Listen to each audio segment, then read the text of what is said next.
要啊，道士。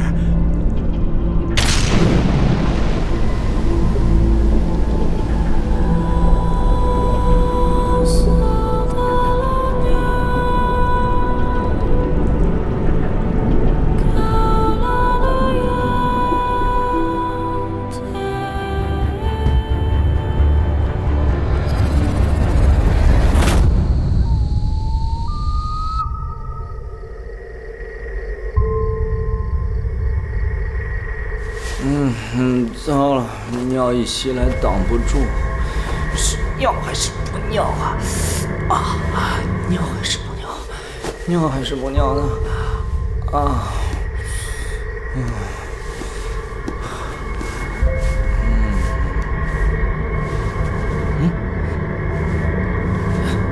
我操，什么情况？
醒了，你要是再不醒啊，僵尸还不得谋害亲夫，先把赵王给害了，再跟咱们的太子爷整天整夜的腻在一起，卿卿我。可怜的赵王死得也太惨了。但是任凭谁可怜，也没有小姐您可怜呢。你谁啊？你说什么呢？我是绿里耶小姐，您不记得我了，小姐？你丫才小姐呢！娘娘，宋太医，您快给她看看吧，娘娘可病得不轻。是，臣为娘娘把脉。滚开！别碰我啊！你丫谁啊？我丫是宋太医。对呀，娘娘，宋太医常给您瞧病的，您忘了吗？太医？难道？小美女，我问你啊，这是哪里？这是您的寝宫啊，娘娘。寝宫？敢问这还是中国吗？中国？没听过。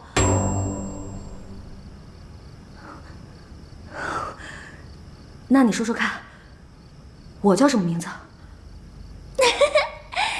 您大名叫张鹏鹏，当朝兵部尚书之独女，前朝护国大将军之孙，乃 Stop！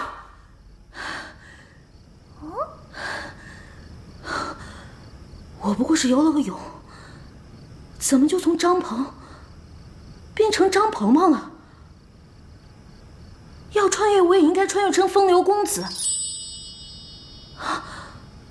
这怎么还穿成人妖了？娘娘，你在说什么呀？我都听不懂，还是请太医给您看看吧。出去！你们都出去！出去！娘娘！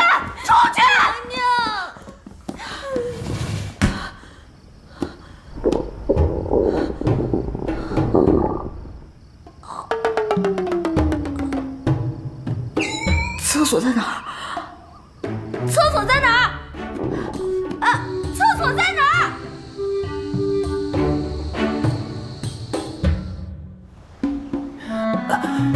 看样子我昨天是梦里又做梦了，吓死我了。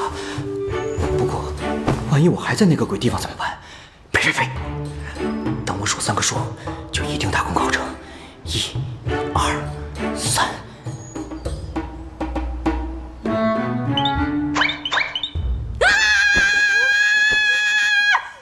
么又是你？娘娘，您不能再睡了，都晌午了。你给我说实话，他们给了你多少钱让你这么骗我？娘娘，您说什么呢？奴婢是您的贴身丫鬟，从小跟着您一块儿长大的。您就算怀疑谁，也不能怀疑奴婢我呀。奴婢对您忠心一片，你怎么就不记得了？小样儿，戏挺好啊。你还跟我说实话，他们给了你多少钱，我加倍给你。奴婢怎么可能收别人的钱背叛您呢？你这么说我，实在好伤人心呐！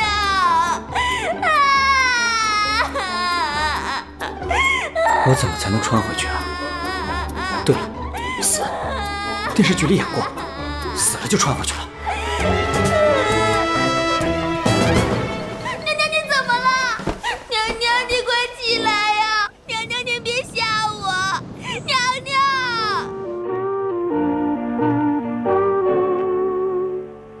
我等着你回来，我等着你回来，我想着你回来，我想着你回来，等你回来让我开怀，等你回来免我关怀。你为什么不回来？你为什么不回来？我要等你回来，我要等你回来，还不回来，春光不再，还不回来，热泪满腮，梁上燕子一回来，庭前春花为你开，你为什么不回来？你为什么不回来？我要等你回来。太子妃算个屁啊！就老子现在这副样子，给我武则天我也不干。娘娘，武则天是谁啊？代沟。娘娘！啊！救命啊！我不会游泳，我要淹死！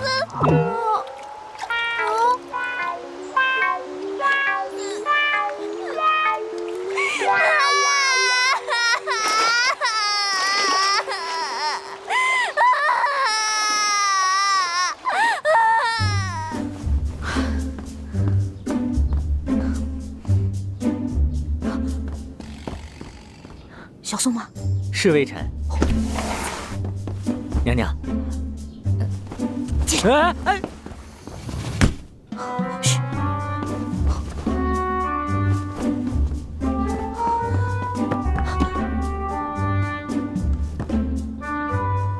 实在是症状罕见呐。小宋，去。小宋，鹤顶红有吗？有。快拿来！惠娘娘，鹤顶红乃是剧毒，一滴致命，无药可救。少废话，快拿来！娘娘，此药使用的手续十分繁琐，首先要娘娘书面申请，然后经过太医院民主讨论，不记名投票选举，将结果呈给内务府，再由内务代表大会呈给皇上，再由皇上签字许可，方能使用。我去你的！娘娘，您别打了！娘娘饶命啊！别打了，娘娘饶命啊！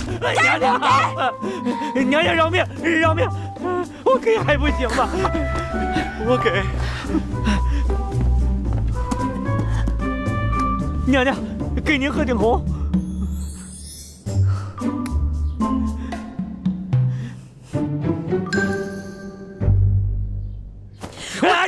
娘娘别打了！哎呀，娘娘饶命啊！娘娘，您别打了，娘娘饶命啊！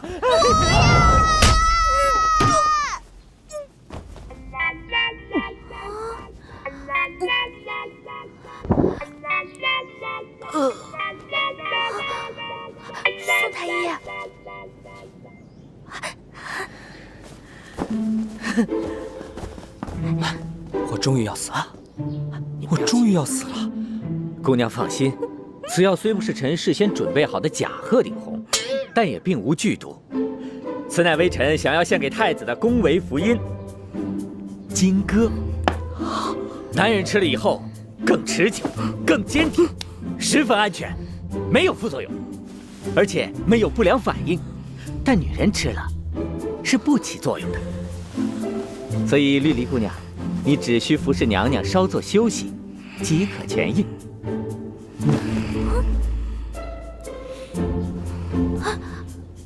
我教你即可痊愈。想自杀怎么就这么困难？那些脑残古装戏就是不尊重史实啊！笑什么呀？娘娘，奴婢总算是明白了，您啊，这是在用苦肉计呢。还苦肉计？我这是苦逼啊！娘娘说什么，奴婢可不懂。不过呀，娘娘暂可宽心，奴婢今日听到消息，太后听说娘娘情绪不稳，怀疑是江映月那小妖精蓄意陷害太子爷和娘娘落水，已经震怒。现在呢，江氏那小贱人被关进圣宁宫，被太后教训的可惨了，不知道受了多少刑罚呢。落水？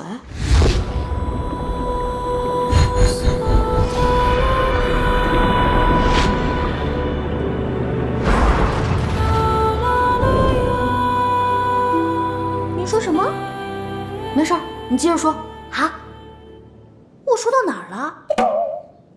哦，现在呀，太子爷和赵王还在圣宁宫外跪着求情呢。您说，赵王担心那小妖精巴巴的在那儿跪着也就罢了，毕竟是自家媳妇儿，咱太子爷去跪个什么劲儿啊？这不明摆着给赵王添堵吗？也给娘娘您添堵啊！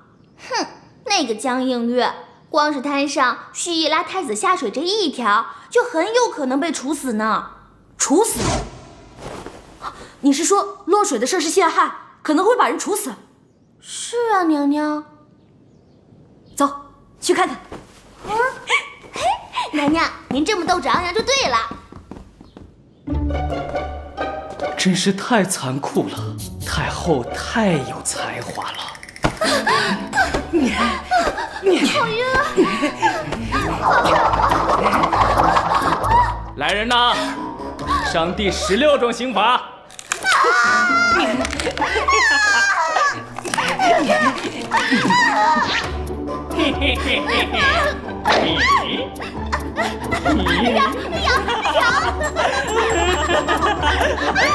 太后这招太绝了！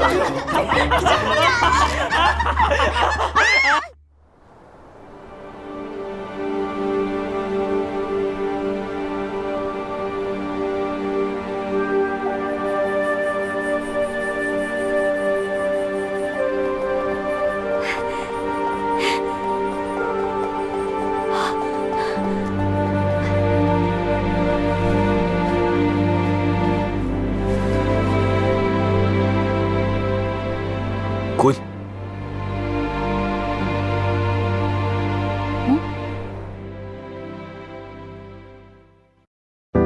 如果红颜并不曾淡薄，这世间有没有传说？身为飞蛾，若是不敢扑火，这宿命凭借什么闯过？门外那2个还跪着呢。回太后，都2个时辰了。一个贵为太子，一个身为王爷，为了一个女人如此兴师动众，哀家都替他们觉得丢人。太子妃也在外面跪着，她硬是要闯进来，被侍卫给拦下了。哪个不长眼的拦的？算了，咱们也出去瞧瞧吧。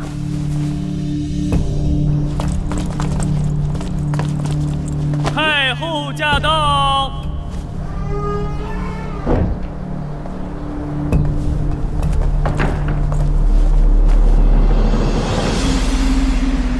你们这是干嘛呀？都在这儿跪了这么长时间了，还没过年呢，就管安家要压岁钱啊？皇祖母，这次错全在我，您就放了映月吧。谁的人谁来求，轮得着你求情吗？太后啊，这件事情完全是我一个人谋划的，什么苦肉计、连环计，对36计，还有攻心计，能用的我全都用了。现在我但求一死。前面的计谋，哀家是听说过的，可这攻心计是哪部兵法里面的啊？这不重要，不重要，重要的是，我为了谋害太子，用尽了我毕生所学，可见我的险恶之心啊！圣儿，你可知错？你看看你这个弱不禁风、单纯善良的结发妻子，为了你，不惜担下了谋害亲夫的死罪。一个皇子，竟然还不如这么一个女子。太后啊，您是知人知面不知心的，我早已不是那个单纯善良、活泼可爱的张鹏鹏了。您不知道，我有一颗多么恶毒的心啊！总之，水是我跳下去的。太子也是我拖下去的，那个僵尸也是被我拖下水的。那天所有差点死于非命的人，全都是我一个人害的。太后，你应该赐死我呀！我都已经犯了如此天理不容、人神共愤的罪了。如果您要徇私枉法的话，可会被天下人耻笑的。太后，你一定要三思啊！太后，圣儿，你看到了吗？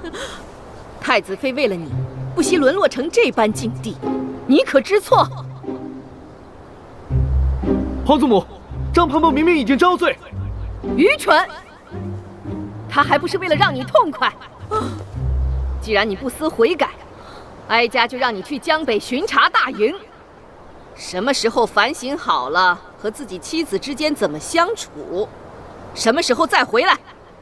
想不明白就不要回来了。皇祖母，不要再说了，这也是皇上的意思。孙儿遵命。来人！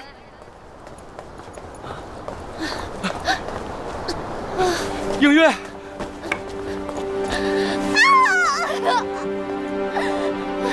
太残忍了。赵王，人哀家是还给你，再看管不好自己的妻子，以后是谁也帮不了你了。映月。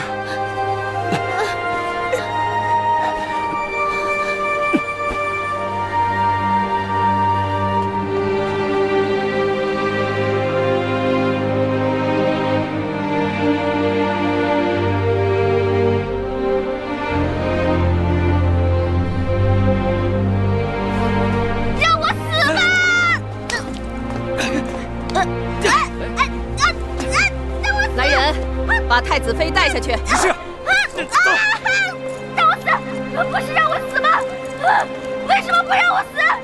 太后，赐死我吧！求太后赐我一条死路啊！太子妃神志不清，胡言乱语。你不能说话。宣个太医去她宫里，给她好好瞧瞧，让她在自己的宫里好生静养。赐死我吧！回去传我的命令，把太子妃看押起来，不许踏出太子妃宫一步。是。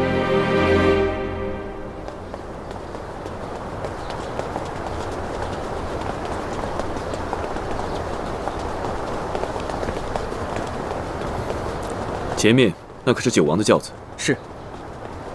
给我追上。追。是太子。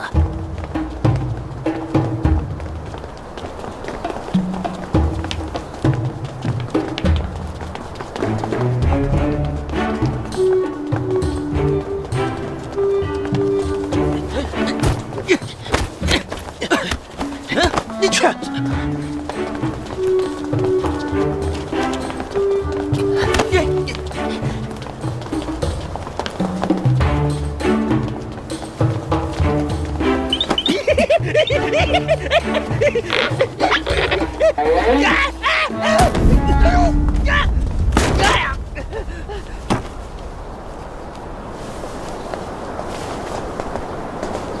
胆奴才！以为我没看见你做什么吗？九王出了什么闪失，你担得起吗？小的该死，小的该死，小的该死！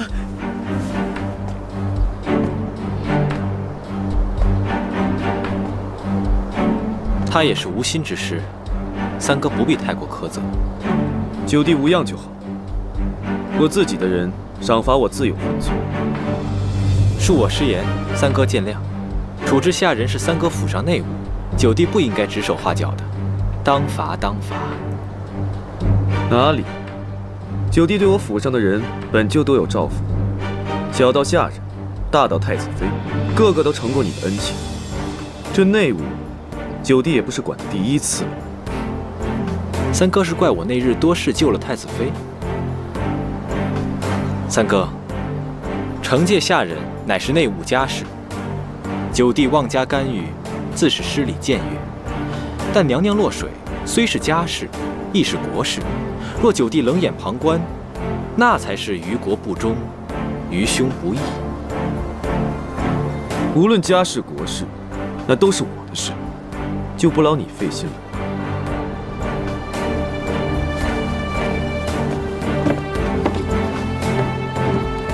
起轿！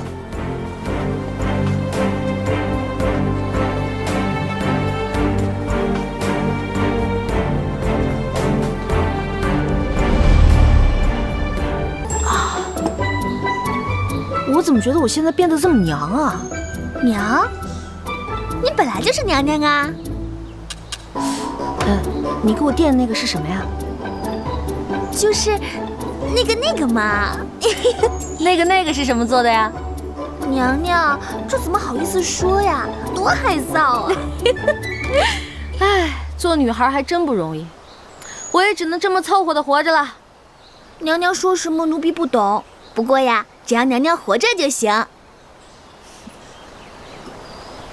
娘娘，这个呀是奴婢特意让人给您熬的，特别的滋补养颜，对女人的身体那是极好极好的。能给我换个男人喝的吗？哎，汤不要了，你去把那个谁给我叫过来。就是太子那些妃子们叫什么来着？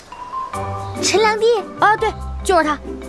还有跟在他身边那个黄良元、王昭训、李成辉，对，就是他们，把他们都给我叫过来。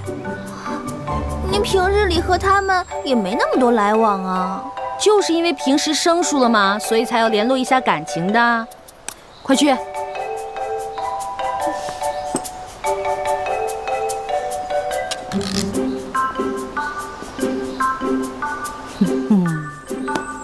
这是什么？这个呀，是奴婢昨天从内务府特意求来的花名册，太子宫里侧妃们的画像都在这上面呢。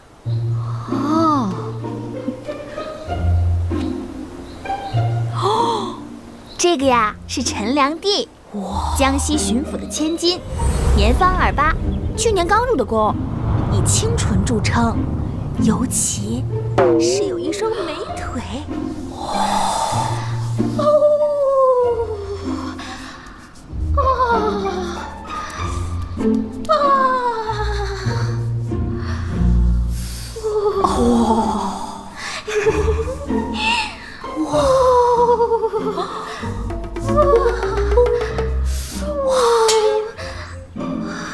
娘娘，你这干嘛呢？痒死了，人家不跟你玩了。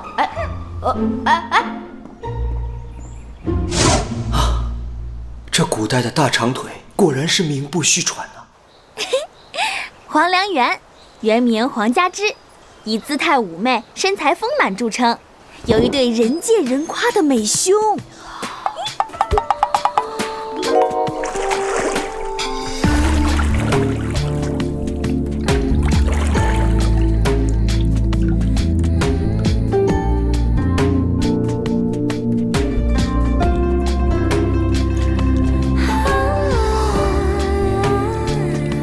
怎么样啊，妹妹？这花瓣玉不错吧？不错，妹妹感觉这皮肤白嫩了许多呢。哎呀，哦。妹妹，你这个凶器果然是名不虚传啊！姐姐，你这个也不错。哎，姐姐，妹妹这里有托人从家乡带来的珍珠粉，就擦在这儿，保姐姐您的皮肤又白又嫩。哎，不用了，不用了，不用了。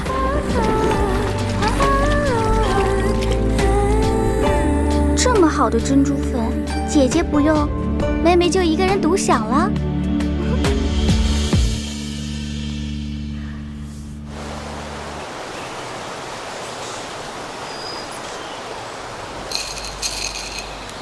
月4研讨会是什么啊？就是这么娇羞的事情，为什么在这儿说？太奇怪了。今天啊，我们就这会议的主题做一下探讨，谈一谈对月事的感受。自妹妹出巢之时，还以为自己是得了绝症，哭哭啼啼的写了一封遗书。后来母亲才宽慰我说，但凡是家里的女子，到了一定年纪总会这样。可后来我又以为这是家里从祖上开始传女不传男的疑难怪病，当时啊真的是恨得要死。可后来我才发现，这也是天赐的宝贝，多加利用对身材是极好的。回想我第一次来那个的时候，正好是夏天，身上流着汗，下面流着血，那活脱脱就是一匹汗血宝马啊！你们说了这么多，都没有说到重点。我就是想问问你们，你们来那个的时候，也那么难受吗？难受？哎呀，姐姐，您那要叫难受，可教我们怎么活呀？怎么说？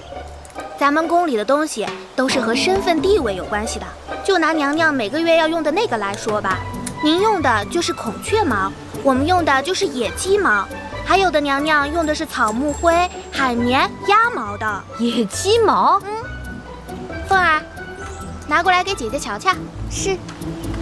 哼，这种东西还随身带着，以备不时之需啊。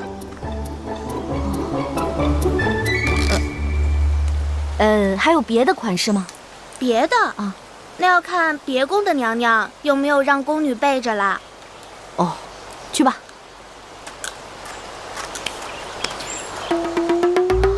凤儿，是。姐姐您等会儿，这各宫的宫女都会替主子备着呢。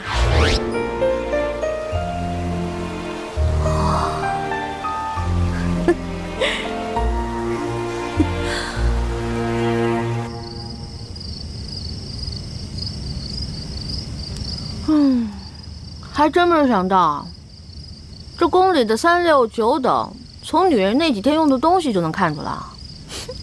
可不是嘛，娘娘。那您以为呢？我以为那玩意儿只有弹力贴身跟 ABC。娘娘，想必是宋太医来了。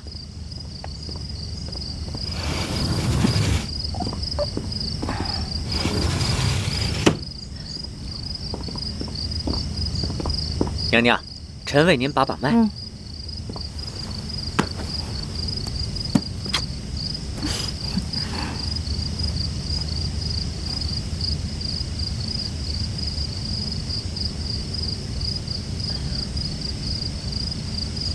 怎么样啊，小宋？娘娘的身体并无大碍，您说您腰酸背痛是正常的，我去开一副药，您及时服用就好。我这2天头也挺晕的。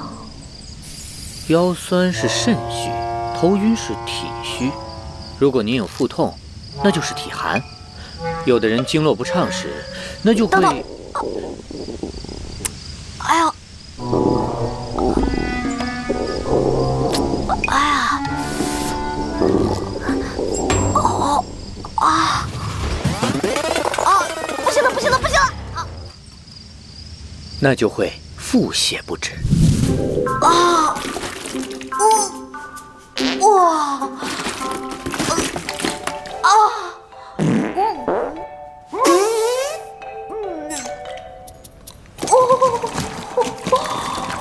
娘娘，你干嘛？出去！太子爷今天晚上要出发去去送送吧。没看我这奋斗着吗？绿篱，你怎么这么不懂事儿？绿篱，绿篱，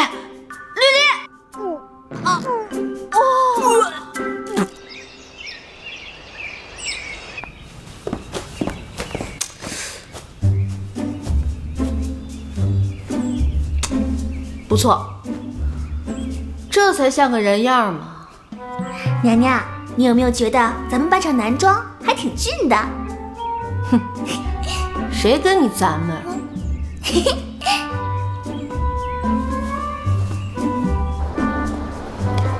行了，别送我了，你回去吧。娘娘，您不带我出去啊？从一开始我也没打算带你去啊，看你玩的挺嗨的，不忍心打扰你。别忘了，我是个男的，你这女里女气的，到时候坏了我的好事儿。娘娘，公子，奴婢是绝对不会坏您的好事的，您带我出去吧。哎呀，宝贝儿，你太天真了，再怎么打扮你也是个女的呀。回去吧，我会记得回家的路。娘娘，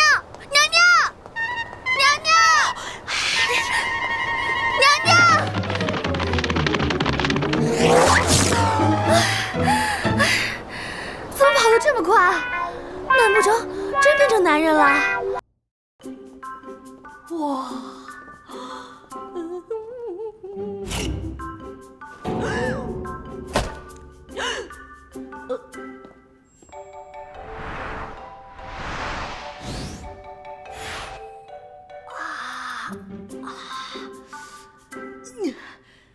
不好意思，我才想起来我家还有个病重的老母没有吃饭，我先走了。公子。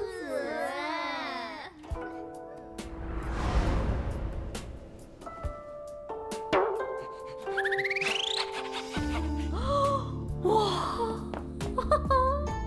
白娘子，小青姐姐呀，你是嫦娥，小兔兔。敢问姐姐是？要将你哭长城，那长城呢？你们这里也流行玩 cosplay 啊？公子啊，你的重病的老母呢？哎呀，就让她病着吧。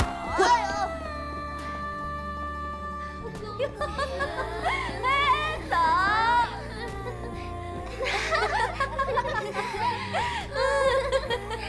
喝酒来，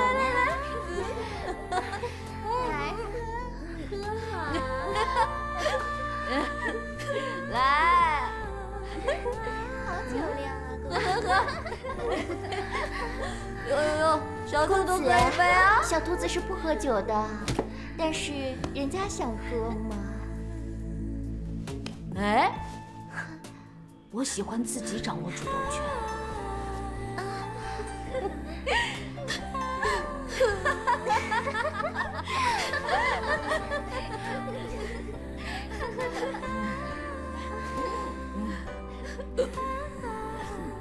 厕所在哪？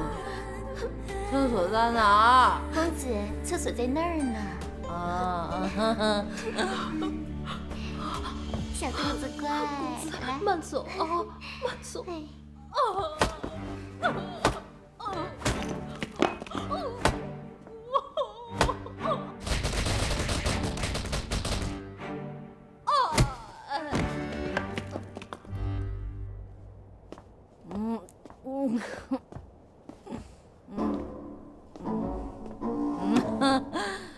男厕所。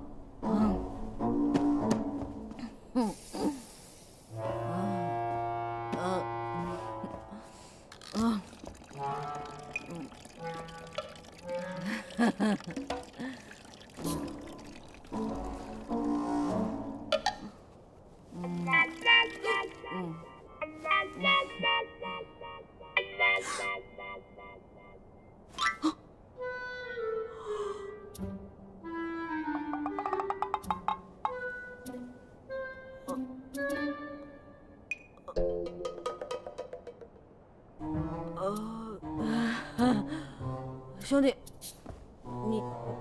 你继续啊！I'm sorry。very sorry。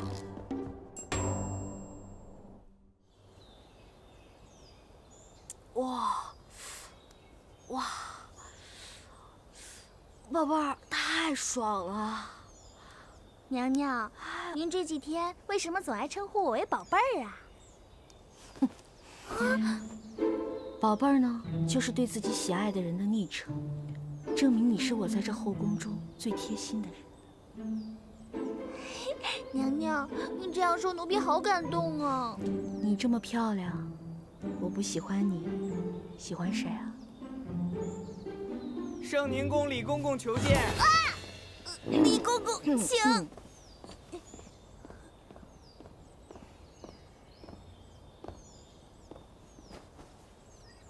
太子妃娘娘，太后在延春殿设宴，为太子接风洗尘呢。太后特地让奴才过来，请娘娘过去呢。为太子接风洗尘。齐胜回来了。这身衣服真好看。那当然，特别衬你的肤色，我挑了好久，太子肯定喜欢。哇！我现在终于知道什么叫做乱花渐欲迷人眼了。不错，真是不错呀！可不是嘛，娘娘，他们呀，有的从3个月之前就开始减肥，还有的呢，天天吃木瓜炖猪脚，就指望太子爷在人群中多看他们一眼。黄兰元，胸太大，雷大大的大屁股，王祖贤的大长腿，盖好哟。这个也不错呀。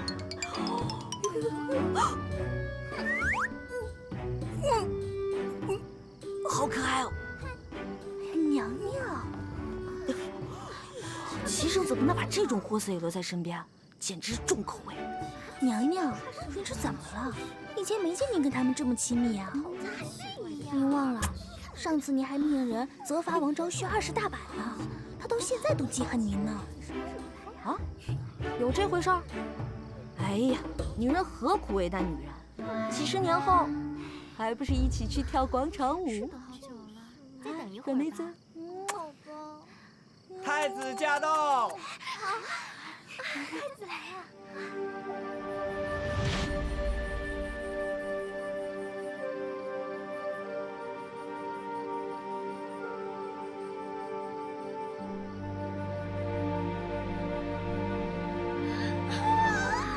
好帅呀！太帅了，太子。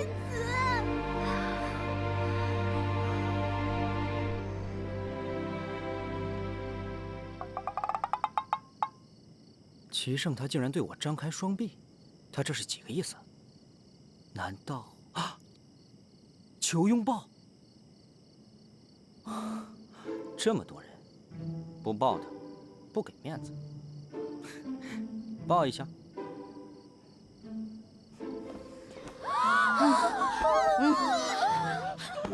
辛苦了，兄弟。他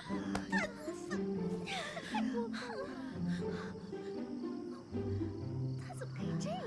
娘娘，我穿的这么美，都还没更衣。太子。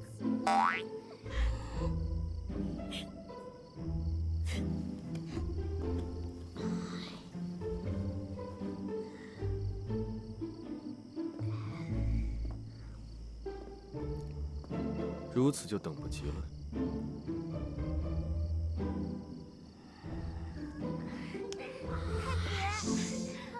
娘娘，太子，你怎么不早告诉我他要更衣啊？奴婢刚准备说您就抱上去了。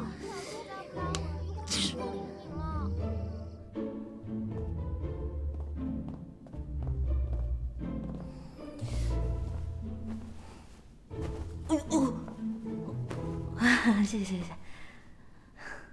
娘娘，跪着，跪着。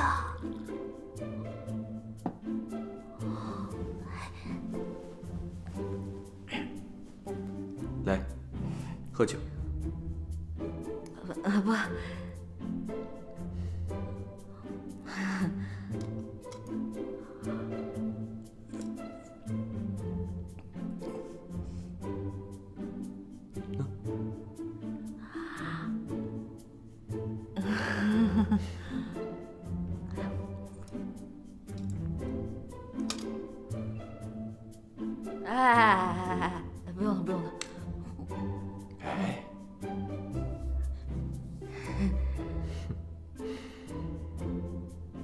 事儿吧？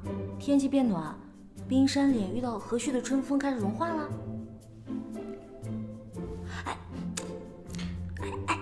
不过是在皇祖母面前演戏罢了，何必如此认真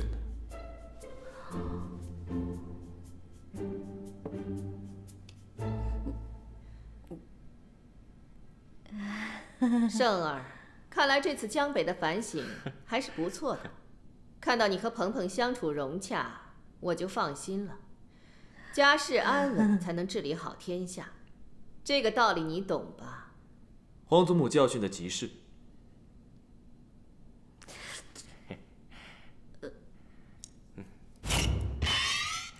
来，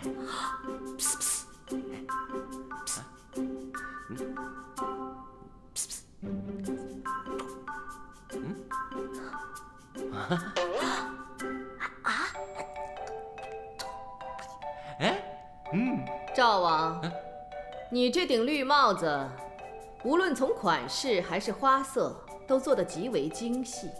这是宫里哪位能工巧匠做的呀？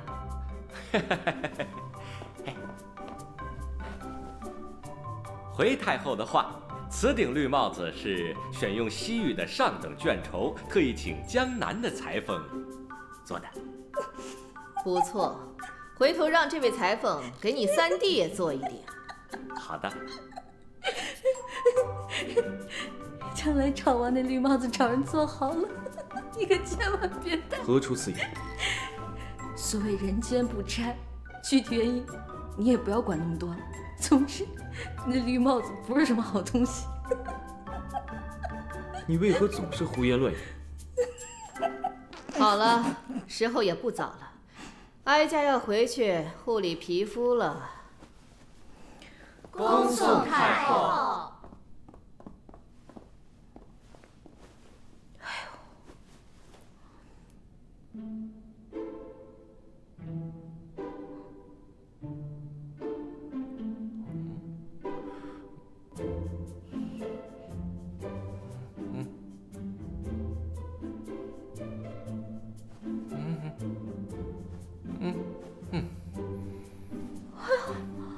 光天化日，朗朗乾坤，你们这对狗男女在做什么呢？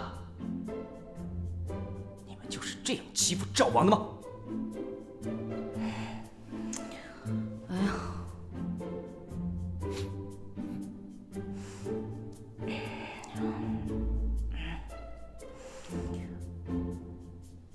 别人媳妇的事儿，我是再也不想管了。齐胜，我更是管不着了。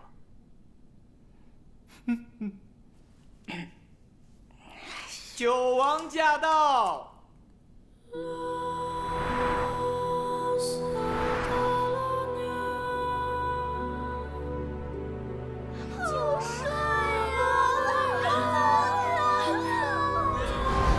王，太帅了！九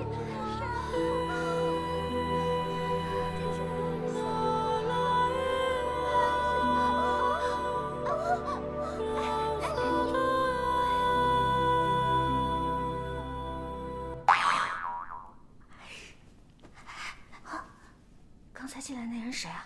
救您性命的九王啊！私底下和齐胜关系如何？见面就掐。我上次出宫不小心撞见九王了。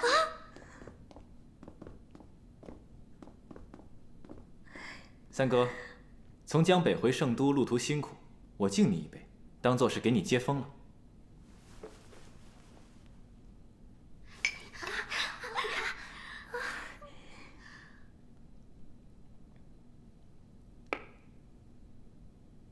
三嫂，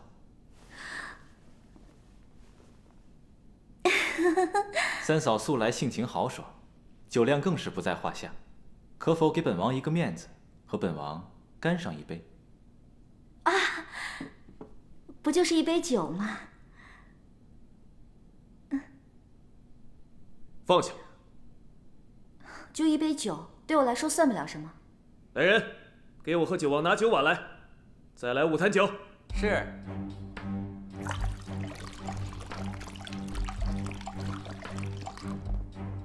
九弟，你三嫂虽是性情中人，可毕竟还是女流之辈，厅堂之内与男人对饮，毕竟有伤大雅。不如我替你三嫂干了吧。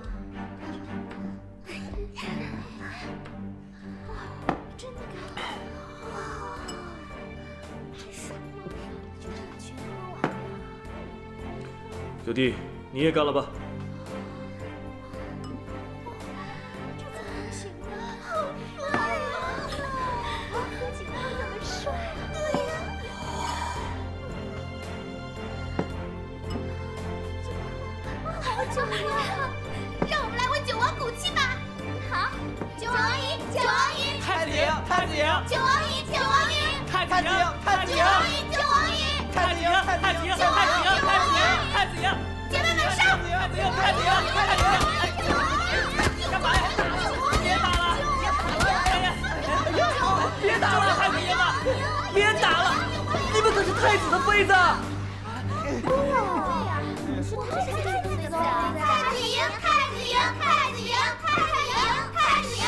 贵圈太乱了，我撤了。太子赢，太子赢。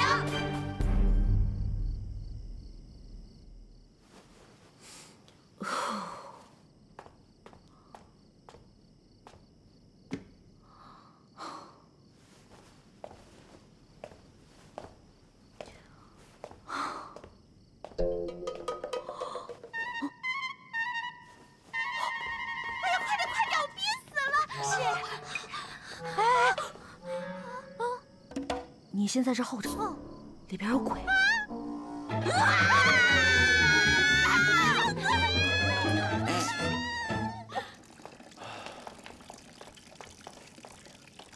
你到底什么鬼？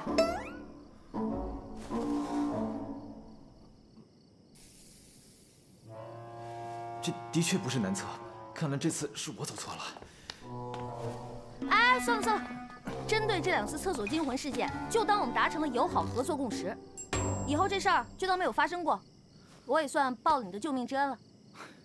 三嫂尽管放心，不过，本王实在是不解，上次为何会在青楼那种地方遇见你呀？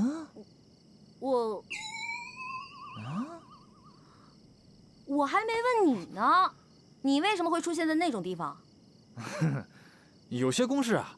迫不得已才在那种地方商榷的，并非你所想的那样。你说的好有道理啊，我竟无言以对。那日杨言也在啊，不信你可以问他。哎呀，行了，我又不关心那个。再说了，男人嘛，去那种地方很正常，我懂的。啊？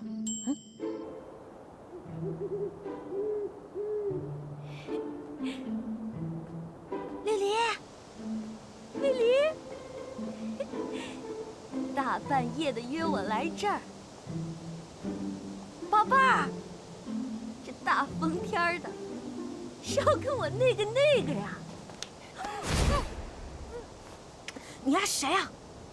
喂，你有没有看到一个沉鱼落雁、闭月羞花、人见人爱、花见花开的小美女啊？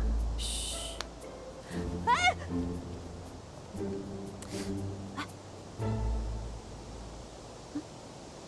僵尸，哎呀，这晚上穿一身白，明晃晃的一坨，太吓人，跟小倩一样。哎，那男谁啊？你仔细看清楚啊！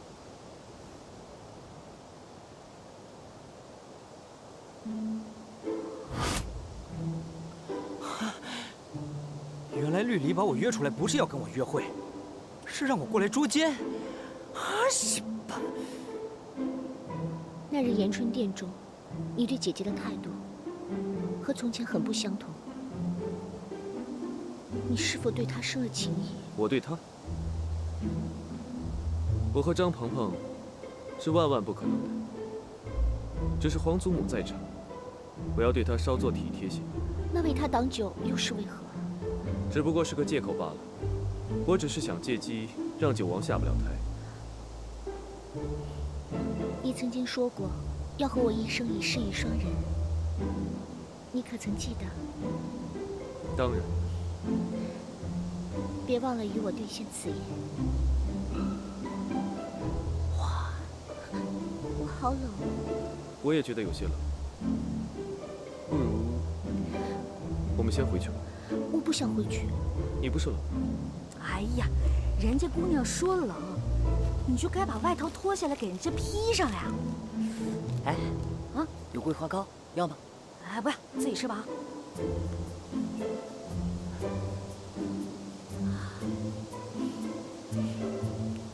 哎呦我去，抱着抱着抱着！我想和你多待会儿。亲一个，亲一个，亲一个，亲一个，亲一个，亲一个，亲一个，亲一个，亲一个。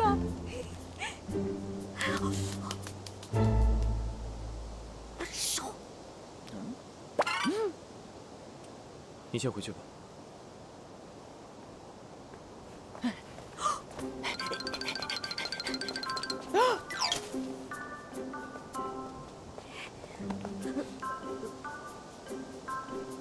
你来这里做什么？如果我说我是来这里看月亮，你信吗？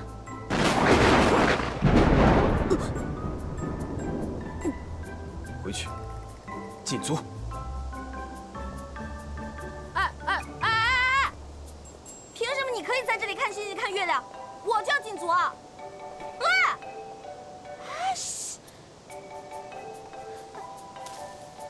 娘娘，我的衣服呢？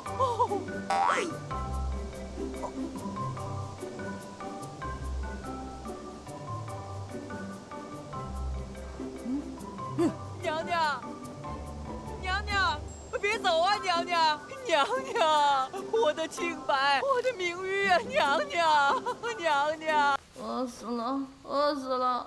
来个牛肉汉堡，烤2个大腰子。饿死我了，饿死我了！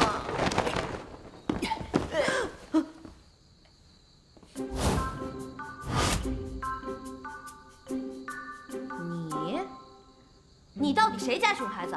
上次你可把我害惨了。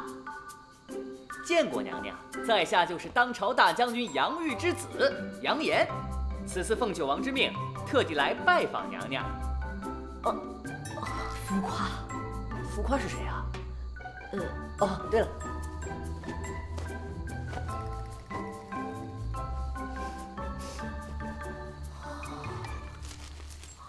娘娘吃鸡。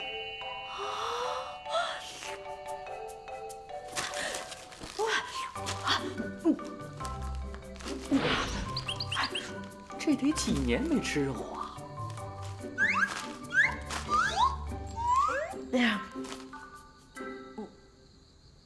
你是怎么进来的？哼哼，此乃本公子的独门绝学之飞檐走壁。嗨，嗨，哎呀！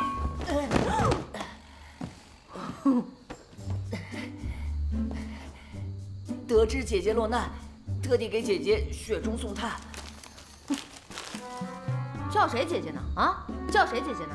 叫谁姐姐呢？叫谁姐姐呢？啊，我们才见过2面，在彼此不熟悉的情况下叫姐姐有点不合适吧？姐姐，咱们见过3次了。那次在春家花月夜，我与你有1面之缘，只不过那个时候你不认得我罢了。那日果真你也在啊，可见你与那九王的夜生活是有滋有味啊。姐姐误会了，我们是为了公事才去那儿的。我和九王都是洁身自好之人。哎，不用遮遮掩掩的，我还会在乎这个吗？下次去的时候记得叫上我。姐姐真的误会了。自从上次在春家花夜夜见到姐姐，别说九王总把您挂在嘴边了，连我也时常记起您那飘逸的秀发。还请姐姐别误会，您在我心中就是那冰清玉洁的观世音，万花丛中的花仙子，从天而降的七仙女。丽丽，来一盘桂花糕。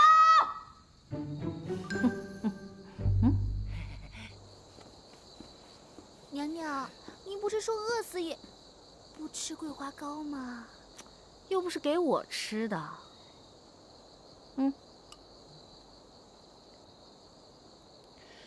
让你男女不分，我就不信我堵不上你的嘴。来吧，你不是喜欢吃这个吗？管够。谢谢姐姐。嘿嘿，别客气，再来一个。好吃吗？再来一块。哎，这块也不错嘛，很漂亮啊。哎，好嘞。哦，哎，张嘴张嘴。哎，好。好吃吗？还要啊？啊，来。娘娘，她会不会噎死啊？水，给我。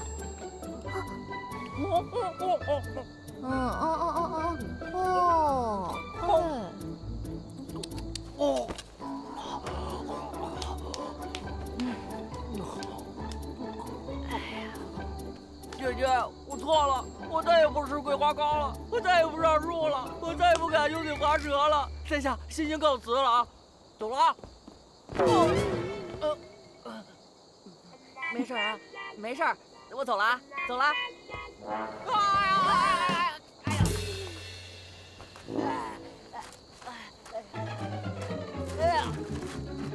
娘娘，刚才要不是奴婢拦着您，你可真有可能创造历史上又一大酷刑呢。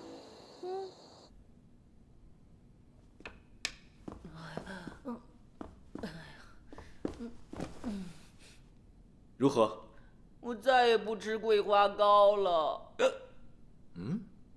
它和齐胜的关系，是没有机会探出来。不过我差点死在那儿。如此，本王便不再派你去探太子妃了。别，九哥，我是闹着玩的。我就喜欢太子妃那样的性格，多有活力呀！我觉得她像是迎来了自己的第二春，一点儿也不像别人口中所说的不受宠的怨妇啊。这样说来，太子妃是找回了一些儿时的影子。哎呀，肚子疼！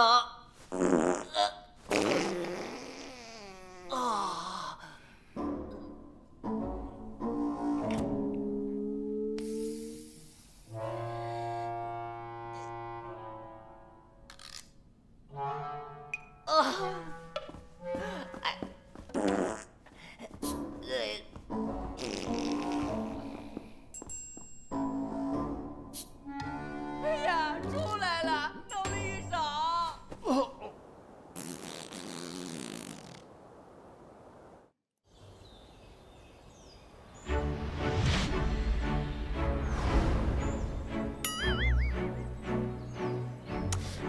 我说宝贝儿，我这刚来感觉，怎么又堆起眼儿了？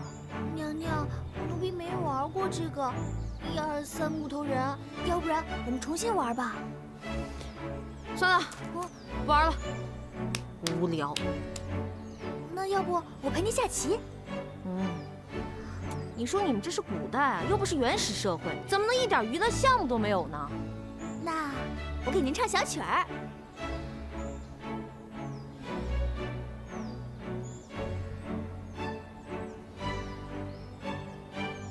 宝贝儿，把手给我。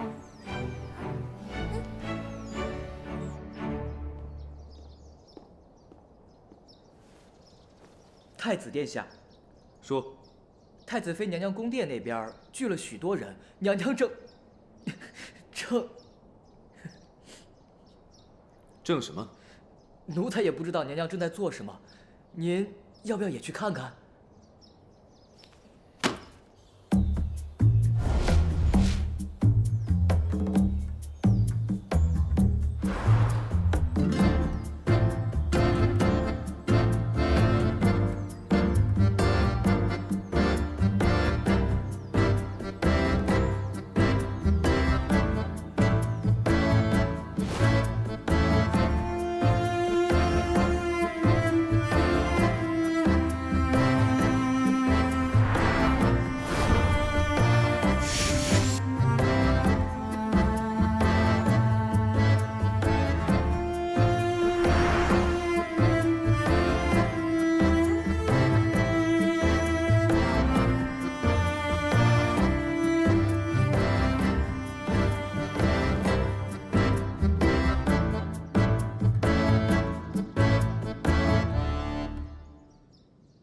年底女儿节，我会陪你一起回尚书府。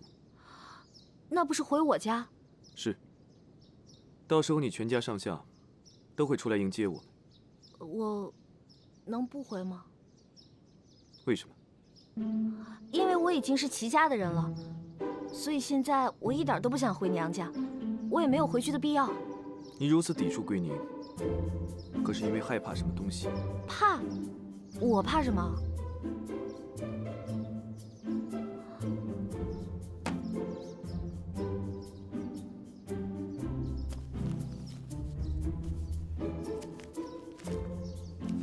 你可知道此人是谁？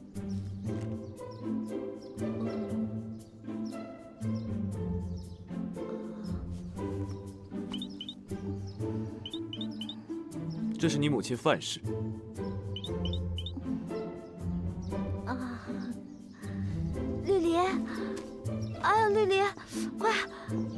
哎呀，娘娘，我的头又开始疼了。太子殿下，自从娘娘上次无辜落水之后，就犯下了头疼的毛病。别装了，哥这种神演技，竟然都骗不过他。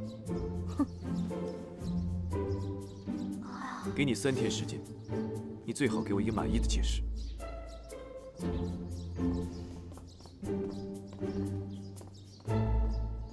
啊，行了。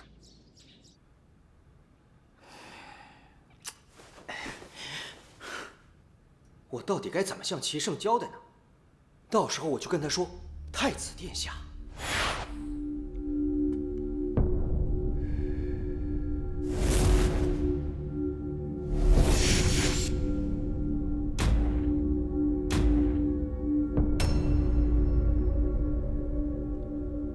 说。我说，我是西王母的第7个女儿，也就是七仙女。那天我和姐妹们下凡，忽然我看到一个英俊的书生。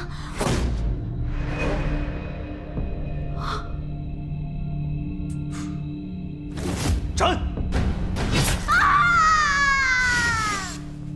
这个故事不行，得换一个。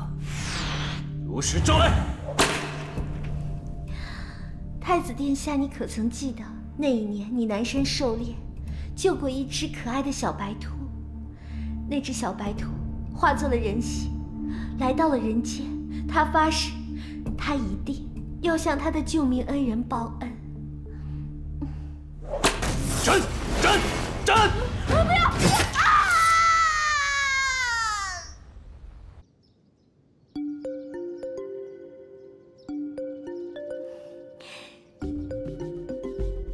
萨瓦迪卡，太子殿下，这是我特地托朋友从马来给您运供过来的水果，叫榴莲。榴莲是水果之王，绝对配得上您的95之尊。这个水果虽然闻起来臭臭的，但吃起来特别像臭豆腐，越吃越香。废话少说，说你该说的。话说，在公元2015年。也就是从现在算起，过了很久以后的某一年，有一个人，他的名字叫张鹏。此人参加了一个轰趴晚宴，这个晚宴里有一个大池子，一个貌美如花的女人扑通掉进了水里。你说，他是救了，还是没救？那必然是救了。猜得没错，他的确是跳下水去救人了。但是后来发生了什么事？太子殿下，你可猜得到？被救上来的女人视此人为救命恩人，重金感谢了此人。非也。那是怎样？此人被那落水的女人一脚踢晕，当他醒来的时候，他就到了这里，他的名字里就多了一个字，由以前的张鹏变成了张鹏鹏。你这是在胡编笑话？来寻我开心？我向毛主席保证，我说的都是真心话。如果你说的都是真的，那我倒要问你，你说的故事里，这个落水的，那个落水的，可是在影射那日在太液池里，我没有先救你。我可没有含沙射影的意思啊！您和那僵尸是什么关系？我一点都不在乎。您是太子嘛，将来注定要三宫六院的。别扯远了。你这么说，就是不信我说的喽？不是不信，但也不可全信。只是对你所说的事情，我不能理解罢了。如果你说的都是真的，你在你说的那个地方，可曾婚嫁？哎，这个我可以对天发誓，我从来没有我从来没有嫁过人。如果我嫁过任何一个男人，我天打雷劈！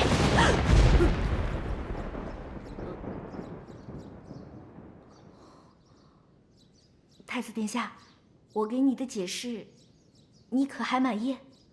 容我再想想。今日，你先回去吧。那好，那我先下去了，你好好想着。记得吃榴莲哦，很好吃的哟。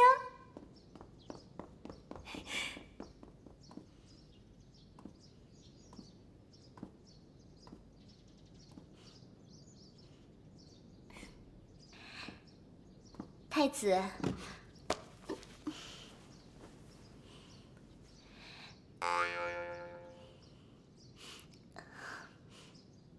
刚才姐姐所言，您可听明白了？有一些明白，却又不全明白。妾身以为，姐姐许是中了邪，不如太子殿下找个法师来宫中驱邪，兴许姐姐就能好了呢。记得，在《世说奇谈》上曾载有一事：南杭乔氏曾有一女，一夜而变，不识亲友，不认爹娘，言行举止更是不同以往。有术士称，此女人身未变，心却换了。娘娘，娘娘您去哪儿了呀？鬼门关。啊！哎，真想不到，在你们这儿活着，脑袋时时刻刻都被拴在脖子上。这次算是糊弄过去了，也不知道以后自己的命还在不在自己手上。此事臣妾也有所耳闻，世人皆传此女有克夫之名，当时唯有晋国公不信鬼神，迎娶此女为妻。但是不久，晋国公突然暴毙身亡了。妾身虽然希望姐姐能好起来，但是更担心殿下的安危啊。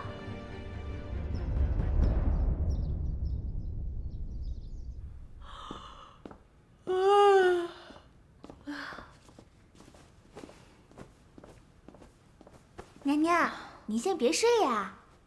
这个呀是奴婢精心为您挑选的衣服，今天晚上。这小丫头片子又想勾引我，看来今天晚上我得给她个机会。你让我换，那我就换啊，这点牺牲算不了什么。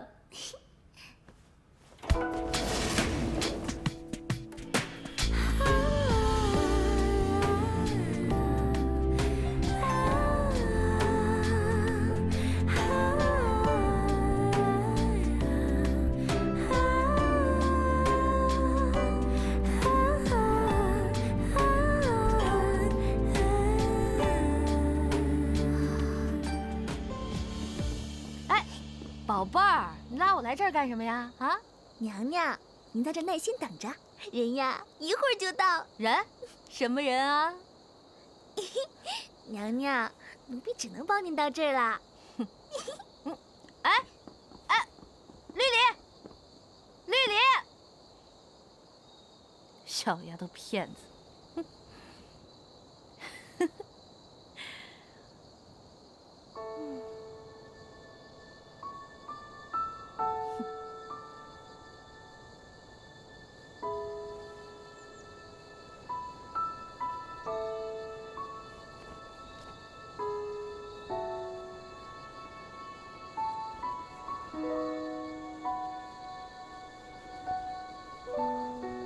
你怎么？你怎么来了？你怎么穿成这样？成何体统？我怎么知道你会来啊？难道绿篱没有告诉你吗？我早就派人通知了你宫里，说我今晚要单独来见你。这个死丫头片子，害死我！没错，他是和我说过，只不过……怎么？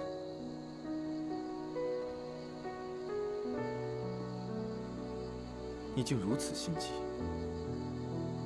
看来你不仅忘了父母是何许人，把女德也忘得一干二净了吧？你以为我愿意啊？要不是我想跟绿篱……算了算了，跟你说这些你也听不懂。总之一句话，我对你没兴趣。不可理喻！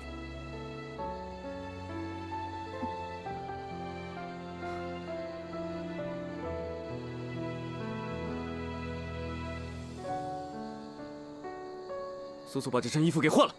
太好了。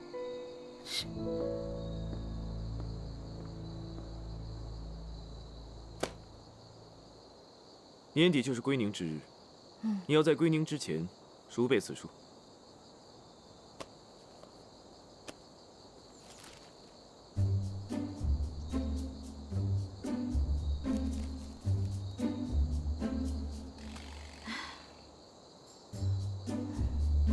我认识他们，他们也不认识我呀。你母是一族范氏，可是书香门第。不好意思啊，实在是不记得了。你到底读没读过书？罢了罢了，我念你听着，记下便是。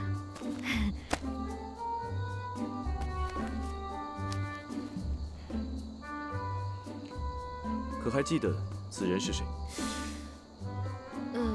这位大妈看上去已经到了更年期，但是眉眼间似乎看出是个半老徐娘，风韵犹存嘛。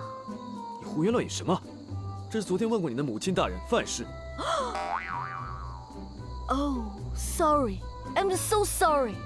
啊，不好意思，我有脸盲症。哎，齐老师，在你正式给我上课之前，我还有一个问题想问你。说。是不是今晚不能让人睡觉了？你以为呢？